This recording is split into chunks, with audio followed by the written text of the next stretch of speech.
ക്രിസ്തുവാൽ അനുഗ്രഹിക്കപ്പെട്ടവരെ, സ്വർണത്തിൻ്റെ വിലയും മൂല്യവും നമുക്ക് അറിയാം. ഇന്ന് സുവിശേഷത്തിൽ യേശുനാഥൻ സ്വർണം പോലെ മൂല്യമായ വിലയുള്ള 3 താക്കോലുകൾ നമുക്കായി നൽകുകയാണ് നാം പ്രാർത്ഥിക്കുമ്പോൾ ഉപയോഗിക്കുവാനായിട്ട്. ആദ്യത്തേത് ചോദിക്കുക എന്നതാണ്.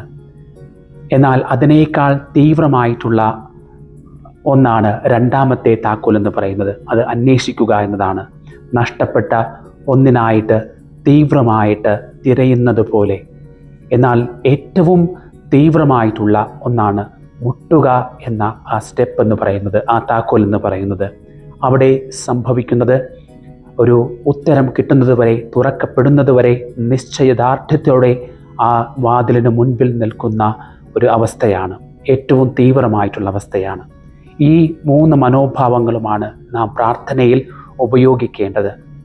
പ്രിയപ്പെട്ടവരെ, നാം മാതാപിതാക്കളാണ്. മക്കൾ കുറേ കാര്യങ്ങൾ മാതാപിതാക്കളായ നമ്മളോട് ചോദിക്കാറുണ്ട്. എന്നാൽ അവർക്ക് ഹാനികരമായിട്ട് തോന്നുന്ന കാര്യങ്ങൾ നാം ഒരിക്കലും അവർക്ക് അനുവദിക്കാറില്ല. ദൈവത്തിൻ്റെ ഉത്തരമെന്ന് പറയുന്നത് ചിലപ്പോൾ അതെ എന്നായിരിക്കാം, അല്ലെങ്കിൽ അല്ല എന്നായിരിക്കാം, അല്ലെങ്കിൽ ഇപ്പോഴല്ല പിന്നീട് എന്നതൊക്കെ ആയിരിക്കാം. നമ്മൾ മാതാപിതാക്കളാകുമ്പോൾ അത് തന്നെയാണ് നാം മക്കളോട് ചെയ്യുന്നത്. അവർക്ക് ഏറ്റവും ഗുണകരമായിട്ടുള്ള കാര്യങ്ങളാണ്.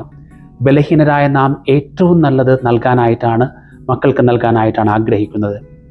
അങ്ങനെയാണെങ്കിൽ സ്വർഗസ്ഥനായ പിതാവ് നമുക്ക് ഏറ്റവും നല്ലതല്ലേ അനുവദിക്കുകയുള്ളൂ.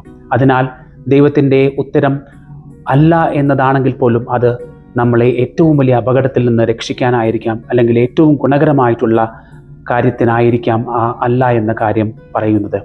പ്രിയപ്പെട്ടവരെ, അതിനാൽ ചോദിക്കുമ്പോൾ തന്നെ ഉത്തരം ലഭിച്ചില്ല എന്ന് കരുതി നാം ഭഗ്നാശരാകേണ്ടതില്ല.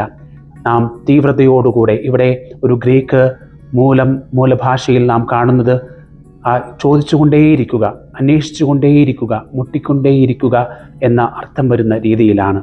അവസാനമായിട്ട് ഇത് എത്തിച്ചേരുന്നത് ആ ഗോൾഡൻ റൂളിലേക്കാണ്, സുവർണ നിയമത്തിലേക്കാണ്. മറ്റുള്ളവർ നമുക്കായി ചെയ്തു തരണമെന്ന് നാം ആഗ്രഹിക്കുന്നതൊക്കെ നാം മറ്റുള്ളവർക്കായി ചെയ്യുക എന്ന് കർത്താവ് പറയുകയാണ്. അതാണ് സുവർണ നിയമം. മറ്റുള്ളവരിൽ നിന്ന്, ചിലപ്പോൾ നമ്മുടെ ജീവിത പങ്കാളിയിൽ നിന്നായിരിക്കാം, സമാധാനമായിരിക്കും നാം പ്രതീക്ഷിക്കുന്നത്. അത് അവർക്ക് കൊടുക്കുക. നാം മറ്റുള്ളവർ നമുക്ക് വേണ്ടി ചെയ്തു തരണമെന്ന് ആഗ്രഹിക്കുന്നതെല്ലാം അവർക്ക് ചെയ്തു കൊടുക്കുക.